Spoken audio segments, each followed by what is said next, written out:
Hey guys, Metal Jesus here. Now I've been asked why I haven't done a video on my channel about the Sega Genesis Mini yet. And the answer is I was waiting. I was waiting for the complete experience.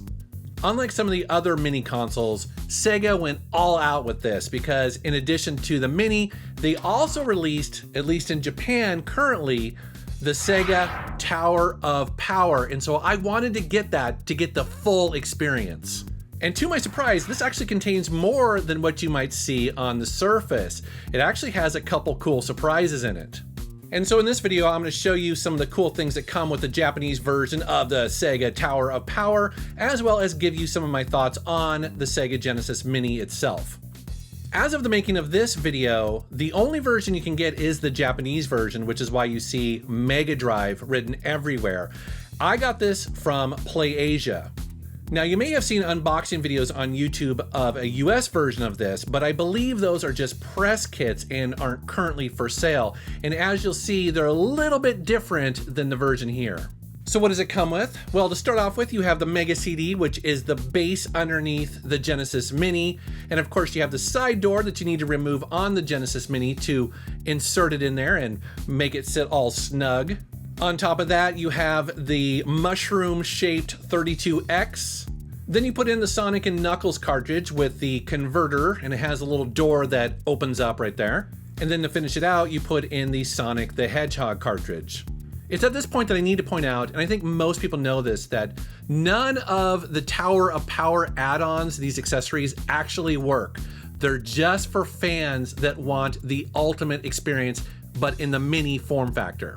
But I will admit, it does look pretty cool. I mean, it basically is a love letter to just how crazy Sega was at the time. I mean, with all their add-ons, it's insane.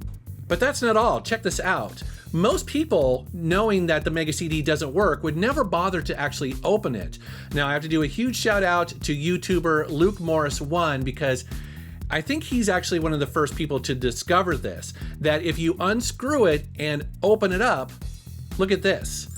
Sega took the time to print out and put on the inside basically fake insides, fake internals for those who would just dig a little bit deeper. Now again, it doesn't work, but that's a pretty cool little detail.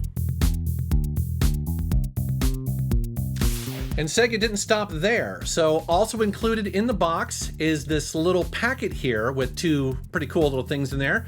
The first one here is called Project M5. Now this is a booklet that is filled with schematics. So you can really dig into like how this thing actually works, but not just the Mega CD, but also all of the accessories that this device is basically celebrating. And here's a poster of the internals, which is pretty cool. It also has like the little thumbtacks as well. So it's designed to be hung in your game room. And then when you flip it over, this is a list of software as well as people who worked on it. I'm not entirely sure. And as you can see, this is all in Japanese, so I can't read it. Now, I assume that if they decide to bring this over to the US market, they'll translate it all into English, which would be great. But what's interesting is that all of the US unboxings that I've seen so far don't have this documentation included.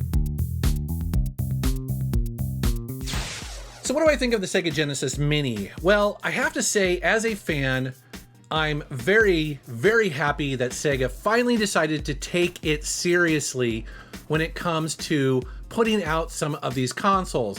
Specifically, as we all know, a lot of the consoles over the years made by AtGames and other companies like that have been not great. And so it is awesome to see Sega taking control of this console and basically trying to do a really good job. And I think for the most part they have. I mean, the form factor of it is excellent. It's, you know, it's just a love letter to people who grew up with the Sega Genesis and the Mega Drive. The game selection is also really, really good. It comes with 42 games included on it. A lot of games that people expected, some rare games, some common games, some unreleased games. It's a great list. By the way, a cool little feature and Easter egg of the Mini is that if you want to change the box art and also the game ROMs to another region, you can do that by simply just changing the language. So you go under settings and then choose Japanese, and then you can play the Japanese versions of all these games and then just switch it back to English if you want. And for the most part, they play really well. I mean, I'm capturing all the gameplay footage in this video. I basically spent, 2 to 3 nights just going through every single game, capturing the footage, and I left with a smile on my face. It was really fun to do that. That said, there are a couple issues with this, and you have to decide if this is going to be right for you at its price point. There's a bunch of YouTube videos out there that basically analyze the latency of the sound and also the input of this, because remember, it's running emulation. So when compared side by side to, say, a real Genesis or one of the more expensive FPGA-based clone systems like the Mega SG, well, this could be a bit disappointing for people who are looking for perfection. Also, the US version of the Mini only comes with the 3-button variation of the Sega Genesis controller, which is a little bit disappointing. But I was sent a preview of a new controller that is going to be supported not only on the Mini, but also on the Switch and PC. It's a USB controller, and it's called the Brawler Gen Sega Genesis controller. It's going to be selling for about $40, and actually I like this a lot because it's got the 6 buttons if you want it, it's got shoulder buttons, and it's got a thumbstick, which is really nice when you're playing shooters. I'll put a link down below if you want to check it out. So those are my thoughts on the Sega Genesis Mini, as well as the Sega Tower of Power. And I really hope that Sega brings a version of that to the US because, Uber fans are gonna want it. It's so cool to have. Also, I wanna do a huge shout out to fellow YouTuber Luke Morris 1. He was one of the first YouTube channels that I saw that actually opened up the Mega CD and discovered the printout on the inside. He was blown away by it, and so was I.